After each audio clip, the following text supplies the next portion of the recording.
పీల్చుకునే గాలి మనకు ఉపయోగం, విడిచిపెట్టే గాలి మనకి పనికిరాదు. అర్థమవ్వాలి మీకు.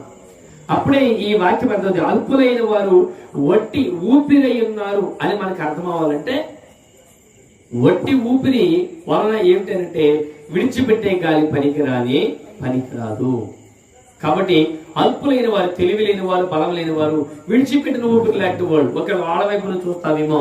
2, గనులైన వారు మాయా స్వరూపులు. ఏం చేస్తారంట? గనులంటే పేరు కలిగిన వారు, ప్రఖ్యాతి కలిగిన వారు, ఉన్నతమైన స్థితి కలిగిన వారు గనులు. వాళ్ళ కోసం పెద్ద పెద్ద విగ్రహాలు కట్టిస్తారు, వాళ్ళ కోసం పెద్ద పెద్ద కార్యాలు చేస్తారు. వాళ్ళు గనులు, వాళ్ళ పేరు ప్రఖ్యాతలు గొప్పవి. కాబట్టి గనులైన వారిని కూడా నువ్వు ఆశ్రయించడానికి వీలు. ఎందుకంటే గనులైన వారు మాయా స్వరూపులట. ఏ స్వరూపులు చెప్పండి? మాయా స్వరూపులు అంటే అప్పుడే కనపడదు.